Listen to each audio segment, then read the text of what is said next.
Hi everyone, welcome back to my Taichi Kungfu channel. Today I really want to talk about basics.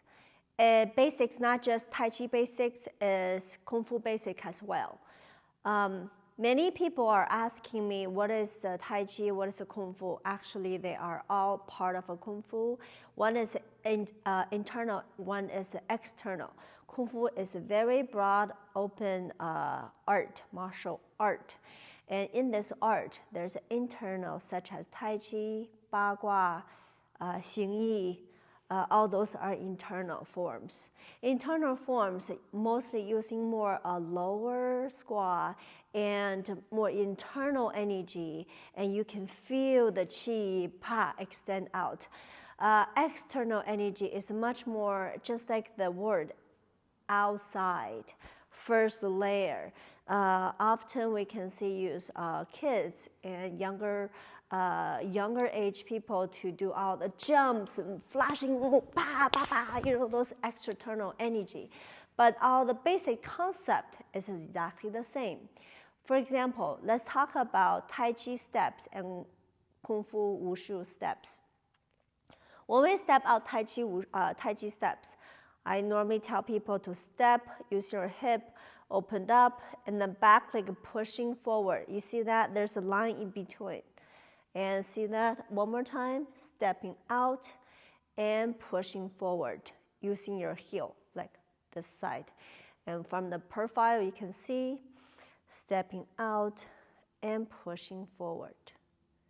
Right? Other side, stepping out, pushing forward. You see the energy is delivered to the end.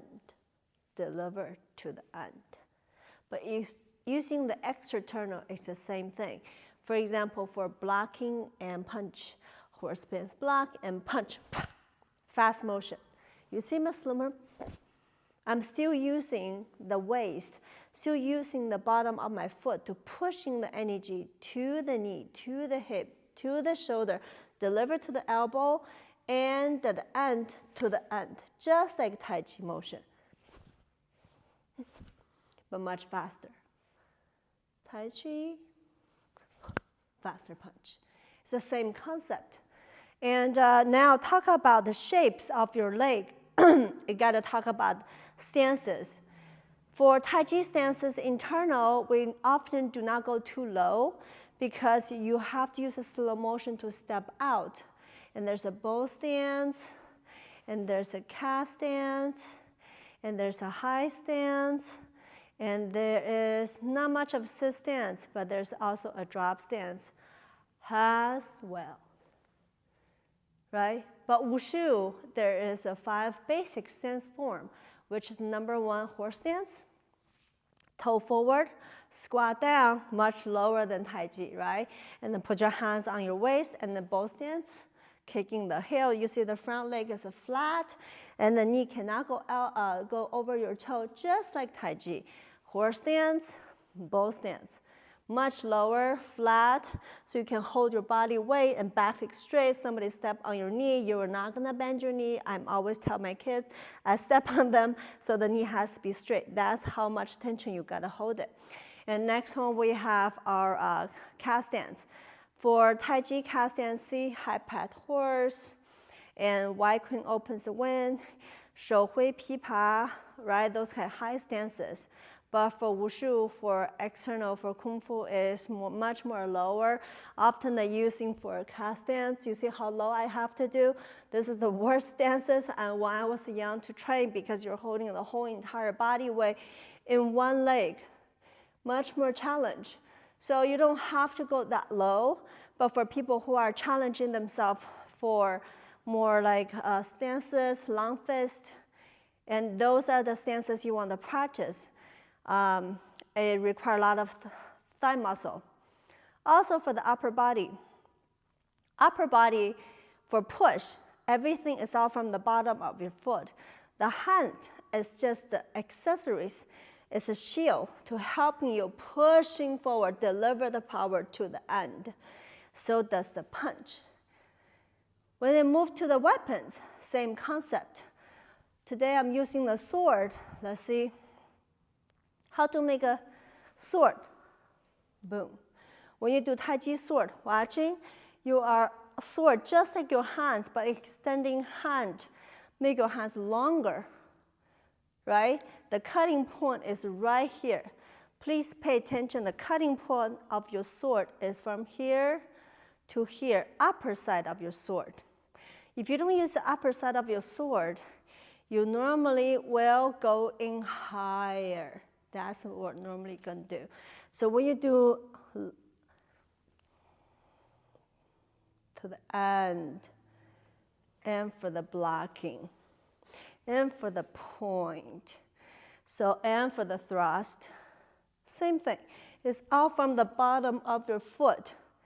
So that's all delivered from lower to upper level of your body. One is much faster, one is slower. One's external, one's internal.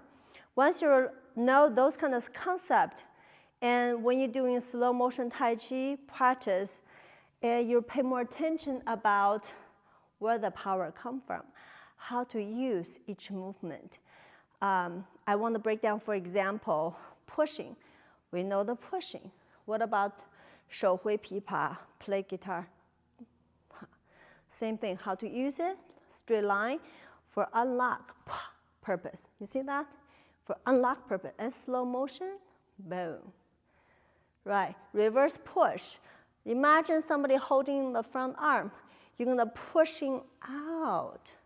You're gonna pushing out by using what? Using your waist instead of your arm only, using your waist. So those kind of ideas and way how to use each movement can carry on for each individual. If you have any question, you can always put a note underneath my video asking me specific movement. My video's purpose to teaching people who need help on the internet without any instructors. And I know you have a form already. If you have a form already, it will not hurt you to understand and listen to from other people's point of view, help you to open up a different direction and help you improve in a different way. And again, everybody is great instructor out there, and they all have their own way to teach. I just using my experience from teaching, from the training background, from the film, I want to break down to my way to teach. If that's helpful for you, great. If it's not, yeah, feel free to have open-minded to open to other people's idea. Again, thanks for watching today between external and internal basics difference, and I'll see you in the next video.